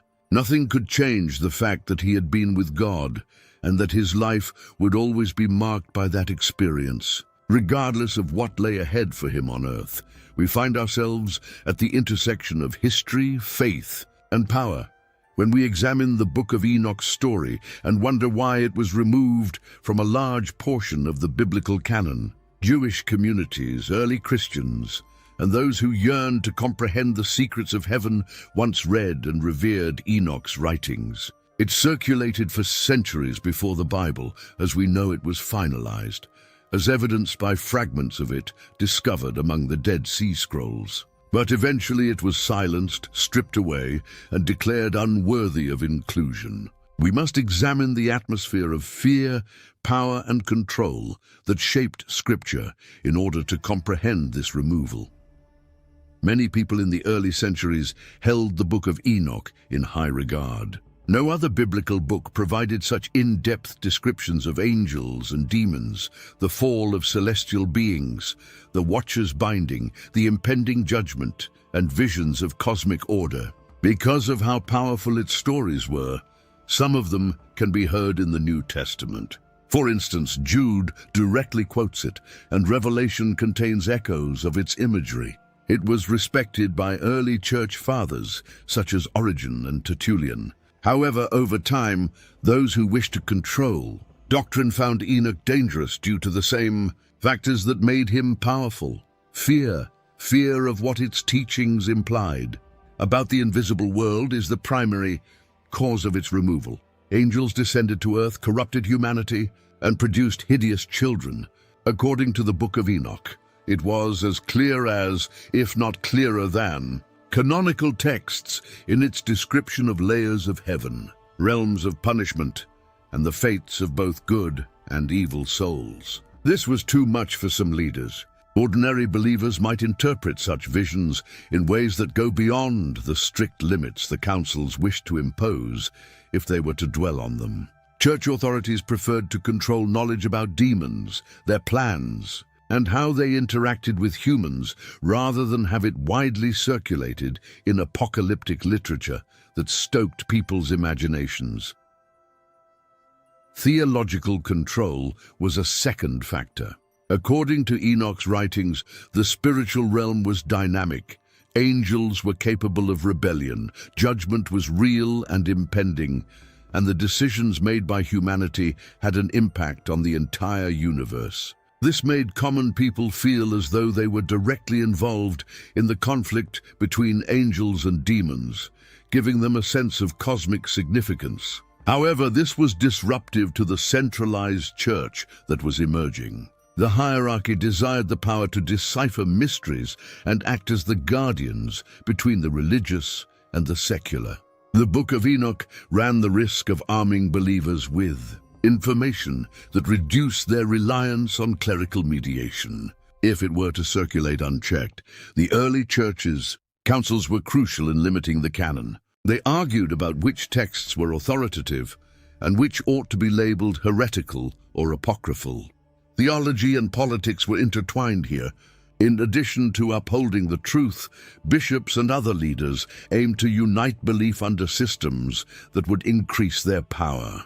Texts that questioned, clarified, or broadened the official narrative were disregarded during this process. This pruning affected Enoch's book, which contained unyielding accounts of angelic rebellion and divine secrets. Enoch's fate was all but decided by the time of the Council of Laodicea in the 4th century and subsequent conferences that examined canonical boundaries. Its absence was simpler to defend because it was no longer frequently imitated in the West.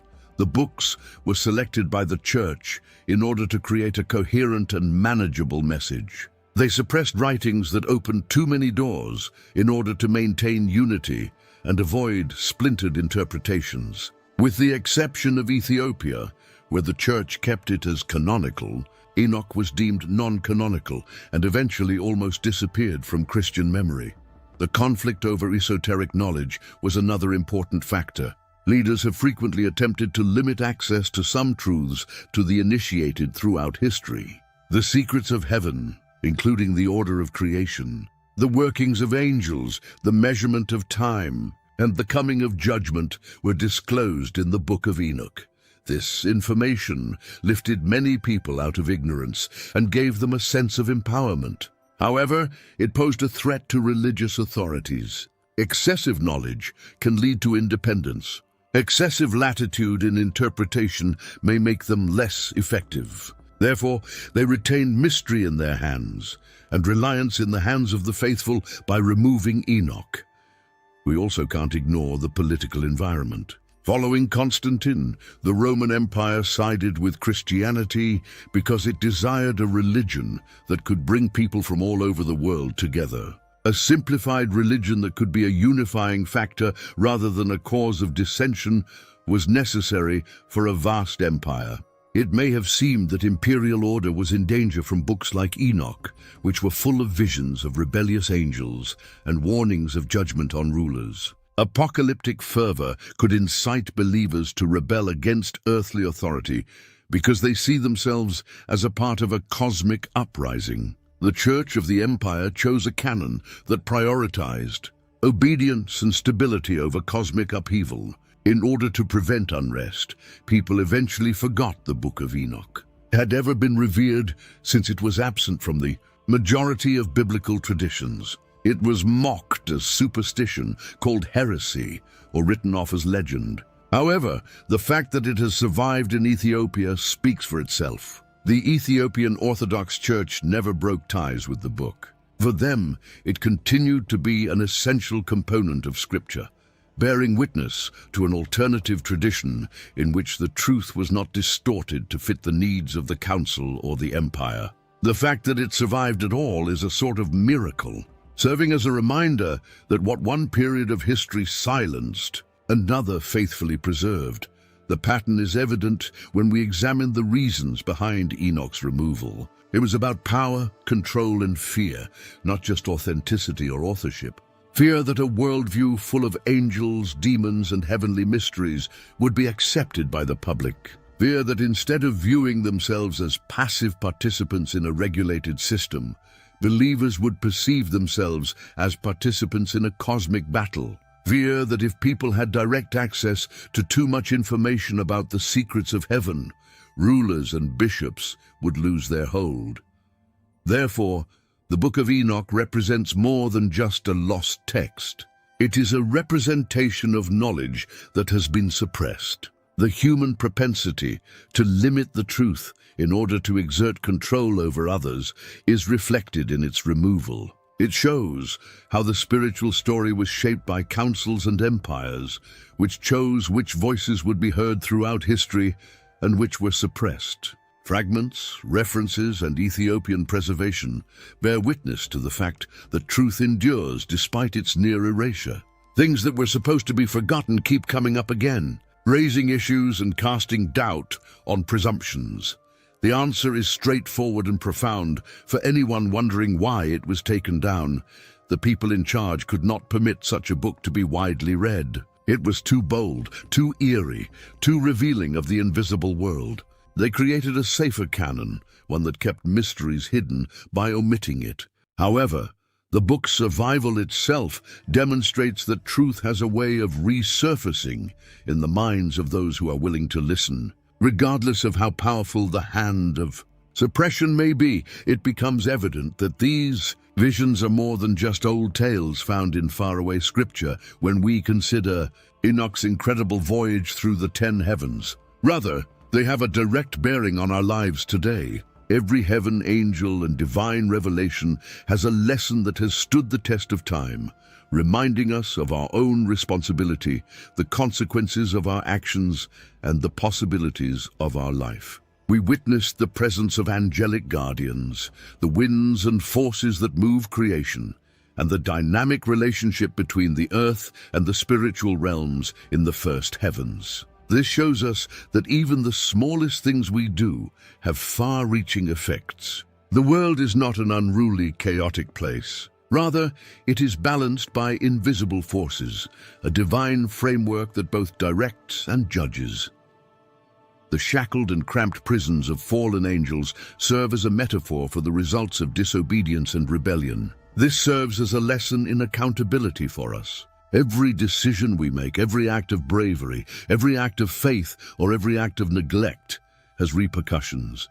The duality of human existence, the warning to those who stray, and the hope for those who walk in righteousness, is made clear by Enoch's visions of paradise and punishment in the third heaven. The conflict between good and evil is a constant in our lives, and the heavens serve as a constant reminder that God is always watching over us. Balance is maintained and a record is kept even when it seems like the world is unconcerned. Enoch gained an understanding of the intricacy of creation as he ascended through the fourth and fifth heavens, seeing the sun, moon, stars, and the anguish of angels. It is a living universe with feelings and a purpose, not just a mechanical order. The sorrow of the angels illustrates the spiritual yearning that permeates even the highest planes and serves as a reminder that living is about more than just doing what is right. It's also about being in harmony with God's will. In our everyday lives, we too experience this desire of connection, meaning, and a deeper comprehension, often without realizing it. No action goes unnoticed as the sixth heaven, where the record keepers painstakingly document every human action, highlights. We are reminded to consider our actions, intentions, and the influence we have on other people in today's distracted world. Accountability is awareness that helps us live a life of integrity and purpose rather than punishment. Our own yearning for intimacy with the divine is reflected in the seventh heaven, where Enoch first sees the throne of radiant glory. We long for epiphanies, moments of wonder and transcendence. These moments can arise through prayer, meditation, deeds of kindness, or epiphanies. they are not always accompanied by breathtaking visions. We learn about fate, light, and the enduring force of divine energy from the 8th and 9th heavens. They shed light on the conflict between fate and free will, implying that although our decisions have an impact, they are part of a greater cosmic scheme. Realizing this can change our perspective on life by promoting humility and giving us the confidence to act bravely and responsibly. Lastly, the ultimate truth that humans are called to witness, learn, and spread the divine message is encapsulated in the 10th heaven, where Enoch stood face to face with the Creator. Spiritual knowledge comes with responsibility, as demonstrated by Enoch's transformation into a messenger. It is to be incorporated into our lives, our teachings, and our impact on the world, not just to be appreciated from afar. In contemporary terms, it is an exhortation to live a genuine life, pursue knowledge, and impart knowledge in ways that benefit others. It serves as a reminder that no one is too commonplace to interact with the divine. Even the most lowly of us can come into contact with truth and be tasked with guarding it. The Book of Enoch and the Ethiopian Bible both preserve the legacy of the 10 heavens, which forces readers to reconsider the boundaries of scripture, history, and human comprehension. These texts may have been lost to the West, but their continued existence in Ethiopia provides insight into a spiritual reality that was never intended to be lost. This legacy challenges us today to reflect on our spiritual lives, to seek knowledge that enlightens the soul, and to acknowledge that truth, no matter how deeply buried, has a way of coming to the surface. In addition to being a historical account, Enoch's journey serves as a guide for moral clarity, spiritual awareness, and inner awakening. The 10 heavens also encourage contemplation of mercy, justice, and the results of human actions. They demonstrate the accuracy of divine order, the recognition and reward of righteousness, and the response to chaos and rebellion. These teachings provide stability in a world that is frequently characterized by ambiguity, injustice, and moral ambiguity. They serve as a reminder that every decision counts, that bravery and integrity are never wasted, and that even silent deeds like compassion, honesty, and perseverance have an impact that is difficult to gauge right away. Therefore, spiritual hunger is a necessity rather than a luxury, a means of comprehending the invisible forces that influence our lives. This contemplation leads us back to the original query: what if the Bible held secrets about 10 invisible heavens that the world was never supposed to know? The explanation is that these secrets were kept for a purpose: to inspire, caution, and guide people for generations to come. They serve as a reminder that the divine message is dynamic and unwavering. Scripture is more profound than a cursory reading, and history is multi-layered. We are challenged by the tale of Enoch and the 10 heavens to pay attention, see beyond the obvious, and adopt a spiritual curiosity that will not accept a superficial comprehension. The call to action now becomes evident when we take into account the significant ramifications of Enoch's journey. The message for today's viewers is to not only observe, but also to take part. Take in the lessons, think about your own life, and weigh your decisions against these timeless principles. To learn more about centuries' worth of hidden wisdom, subscribe to Bible Says. Tell your friends about this video so that those who are in need of spiritual clarity can see these insights. To ensure that these messages continue, please help us reach 10,000 subscribers and show your support for the channel by leaving super thanks. Connect with people worldwide who are going through this revelation by leaving a comment below with your name, city, and the time you are watching. Additionally, the Book of Enoch and the complete Ethiopian Bible are available in English via the link in the description, providing a chance to delve deeper into what Enoch witnessed. A living framework for comprehending life, responsibility, divine order, and spiritual pursuit. The 10 heavens are more than just a tale. They serve as a reminder that the unseen world exists, that truth cannot remain hidden, and that we are all a part of a cosmic story that extends from the moment of creation to eternity. Through contemplating these enigmas and accepting the knowledge preserved for us, we establish a connection not only with Enoch's journey, but also with the universe's eternal pulse, which serves as a reminder that life, meaning, and the divine presence are never fully concealed. Rather, they are always there for those who are willing to see them. What if the Bible contained hidden secrets of 10 unseen heavens the world was never meant to know? Imagine opening Scripture and realizing that what we thought was the full story was only a fragment, a glimpse into something far greater, something ancient that stretches far beyond the pages most of us have read. This is not just about religion or tradition. It is about a quest for truth. Truth that has been guarded, lost, and rediscovered in fragments of forgotten writings that have shaken believers and scholars alike. The story of Enoch, a man said to have walked with God and then vanished into realms beyond human sight, forces us to ask questions that reach across time. If he saw the heavens, what did he really witness? And why were his visions hidden from us for so long? Think about the hunger in today's world. People are searching. Some search for justice, some for meaning, others for spiritual answers that can't be found in the routines of daily life. We scroll endlessly, we chase ideas, we wrestle with doubt. And yet, long before our age of restlessness, there was Enoch, a man chosen to see what others could not. His writings speak of layers of heaven, of realms where angels move, where battles rage, and where mysteries are sealed. These are not the words of myth. These are words once treated as sacred, still preserved in the oldest collection of scripture on earth, the Ethiopian Bible. For centuries, much of the world has lived under the belief that the Bible we know today is complete. 66 books bound together, treated as the whole story. But in Ethiopia, a church has guarded 88 books, texts that preserve not only the known Gospels and prophecies, but also writings excluded from the Western canon. Among them is the Book of Enoch, a text that opens the door to dimensions the rest of the world never knew existed. It is here that we find mention of the 10 heavens, each with its own secrets, its own revelations, its own warnings for humanity.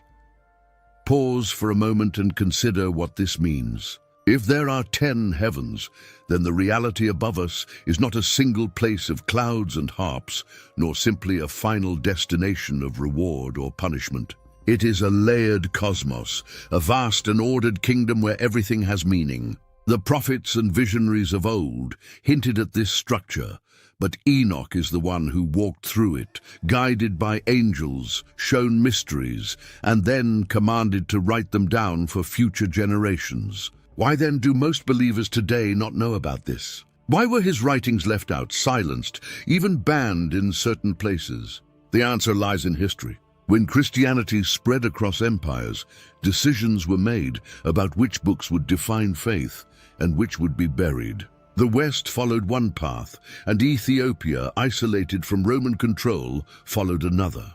While councils in the Roman world cut away books they considered dangerous, unnecessary, or too mysterious, Ethiopia held fast to what they believed was divinely given. They kept Enoch's words, they kept his visions of the heavens, and they passed them down through centuries unbroken until now. And now the question returns to us. Why should we care? The answer is simple. Because the hunger that drives us today, the hunger for truth, for meaning, for connection to something beyond ourselves, was the same hunger that Enoch answered when he wrote about what he saw. He described not only beauty, but judgment, not only angels, but watchers, not only glory, but also the rebellion of spirits. His visions of the heavens speak directly to our world, where corruption, injustice, and unseen battles still rage. Picture a man thousands of years ago being lifted from the dust of earth into the heavens. Imagine the light, the voices, the overwhelming awe of seeing creation unfold before his very eyes. Enoch was not an ordinary prophet repeating old words. He was shown a map of the universe, a design that stretched far above human sight, a pattern that explains both the harmony of creation that threatens it. He was told secrets meant to guide humanity, but many of those secrets were silenced. Until now, that silence is breaking. Across the world, more and more people are turning back to the Ethiopian Bible, rediscovering the Book of Enoch, and asking questions once thought forbidden. What lies in the second, third, or even the 10th heaven? What messages were sealed in those realms for us? And what warnings about the end of days were written for our generation? These questions are not academic curiosities. They are the very heartbeat of spiritual hunger in our time. This is why we must begin this journey, not as scholars locked in libraries, not as critics dissecting words, but as seekers willing to listen. The Ethiopian Bible is not just a relic of the past. It is a voice echoing into the present.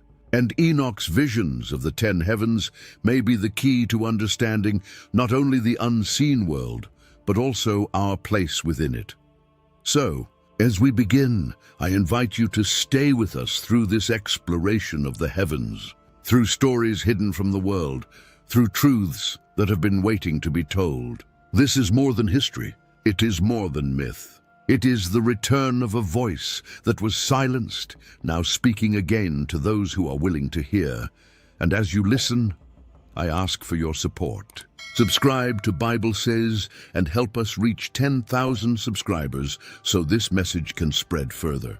Share this video with friends who are searching for answers.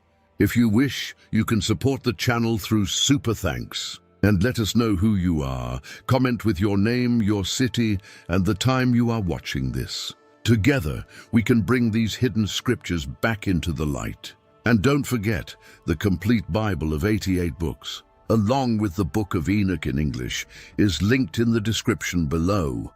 Even though Enoch's name is mentioned only once in the majority of Bibles, his influence endures throughout history. In the book of Genesis, he is introduced with words so straightforward that many people fail to see their depth. Enoch walked with God, and he was not, for God took him.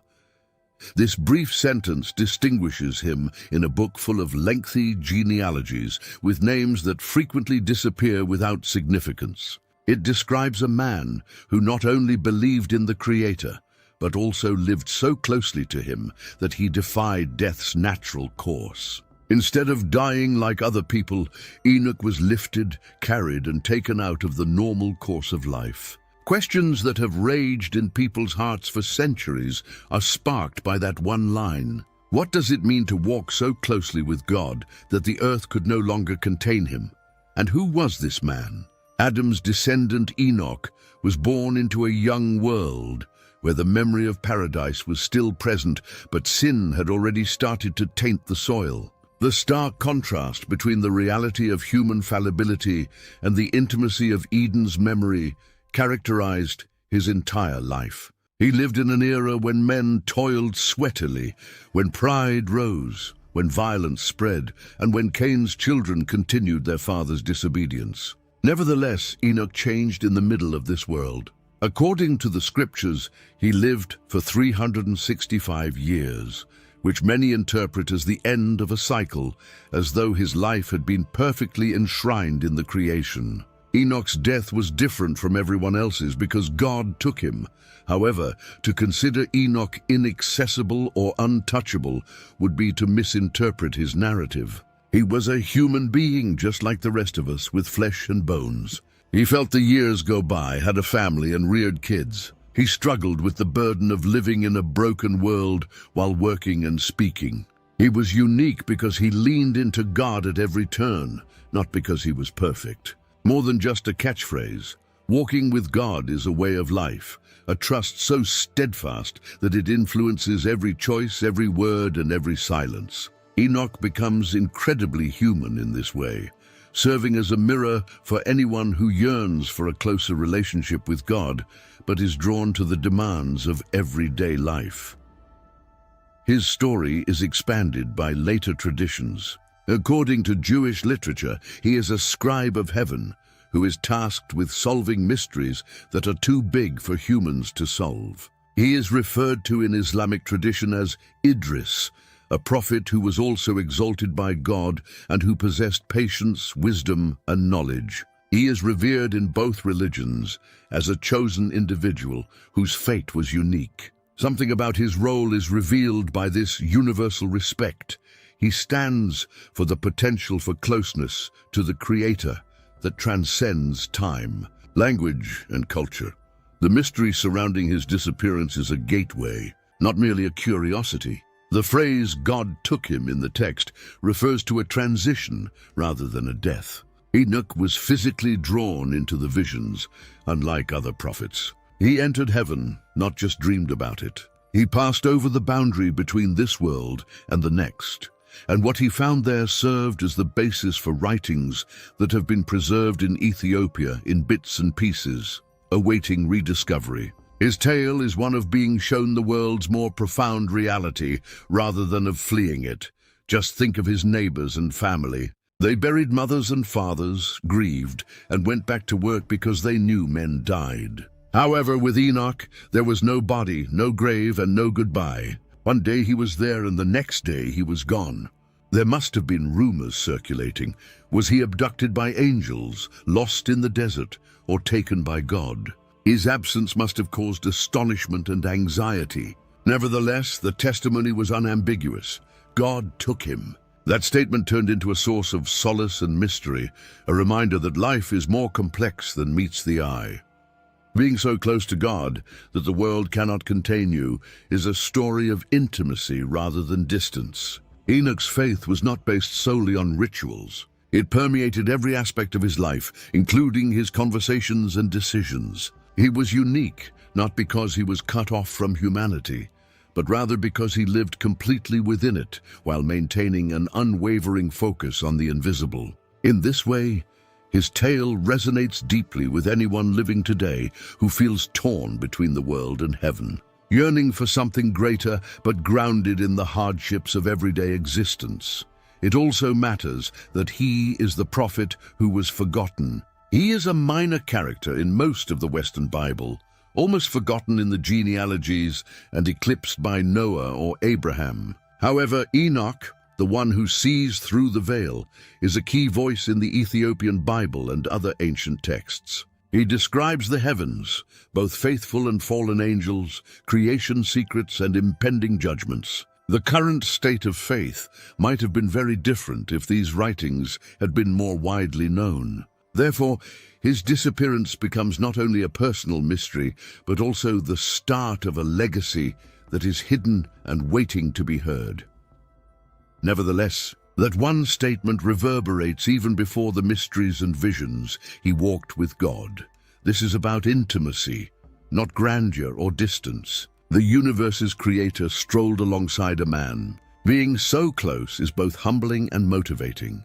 It teaches us that holiness is not unachievable, and that people who choose to walk in accordance with God's will can become close to Him. It serves as a reminder that the divine desires connection rather than merely admiration. The enigmatic disappearance of Enoch doesn't end his story. Rather, it begins it. The words ascribed to him in later writings, the visions that depict heavens stacked like chambers, and the voice of a prophet who saw what others could not fill the void left by his absence. Understanding that there are realities beyond the visible, and that the heavens are not far-off clouds, but rather ordered realms full of light, power, and occasionally even rebellion was made possible by his life. His greater role as the witness of the hidden heavens began when he was taken from this world. The forgotten prophet serves as a link between the everyday and the timeless, the visible and the invisible. Despite being surrounded by the brokenness of his age, he was a man of faith who also struggled and was raised into God's presence. Intimacy with the divine is not abstract. Rather, it is experienced step by step in a journey that has the power to transform everything, as his life demonstrates. His disappearance encourages us to look for what is beyond, rather than lament what has been lost. To be open to the idea that the heavens are closer than we believe, and that the same God who walked with Enoch still calls us to walk with him now. The Western version of the Bible, which consists of 66 books from Genesis to Revelation, is what most people are familiar with today. However, there is another version in Ethiopia that has been preserved for centuries in the ancient Ge'ez language. In this version, the number is 81 instead of 66, and depending on the manuscripts, it may even be 88. This discrepancy relates to preservation rather than translation. The Ethiopian Bible is older and preserves texts that the West has either forgotten or purposefully omitted. Its pages contain visions that shed light on what other traditions have left as mystery, prophets who have been expanded, and voices that have been silenced elsewhere. The existence of the Book of Enoch is one of the most notable distinctions. In the West, Enoch makes two brief appearances, once in Genesis and again in the New Testament letter of Jude, where his prophecy is cited. However, his complete works, which included visions of the end, detailed trips through heaven, and stories of angelic rebellion, were not included in the canon. They were never lost in Ethiopia. The Book of Enoch is still read and regarded as sacred today, along with Genesis, Psalms, and the Gospels. That in itself ought to cause us to pause. Why would one Christian denomination accept the testimony of a prophet while another would conceal it? The Book of Jubilees, sometimes referred to as Little Genesis, is part of the Ethiopian canon, along with Enoch's writings. It retells the early Bible chapters in a way that gives them structure and order, by organizing time into cycles of jubilees, or 49-year periods which give the creation, flood, and covenant history structure. Jubilees provides detailed explanations of the laws, angels, and world divisions that are absent from the Western Bible. Enoch and Jubilees together provide a more complete picture, one in which angels actively participate, where heavenly rebellion reflects earthly corruption, and where the tale of humanity is a part of a greater cosmic drama. Why? Then were these texts taken out of the majority of churches? The explanations are as complicated as they are disturbing. As the church spread throughout Rome and Greece in the early centuries of Christianity, its leaders argued over which books to preserve and which to discard. Some works were excluded because they were thought to be too Jewish or too rooted in antiquated customs. Others were deemed too dangerous, such as Enoch. According to his visions, angels left their home, shared knowledge that was forbidden with humans, interacted with mortals, and created giants. Beyond what most leaders wanted the general public to read, he revealed the secrets of heaven and cosmic judgments. They drew boundaries around the canon and excluded Enoch in order to maintain order and safeguard their authority. Enoch's writings were removed for a reason other than their lack of impact. The reverse is actually true. In the centuries prior to Christ, many people read Enoch's book. Jewish sects regarded it as sacred, as evidenced by the fragments of it that archaeologists found among the Dead Sea Scrolls at Qumran. It was cited by early Christians, including the Church Fathers, who wrote to support its legitimacy. Even the New Testament exhibits its shadow. The language of Revelation echoes its visions of heaven, and Jude's letter directly cites it. For a while, it served as a foundation rather than a fringe text. Enoch wasn't too much to bear until later, when the church sought unity under empire. Why was it so risky? The Watchers, a group of angels who detested humans and decided to defy heaven's order, are at the center of Enoch's book. They came down to Earth, took human wives, and had giant-like children that wreaked havoc on the planet. The use of metals, the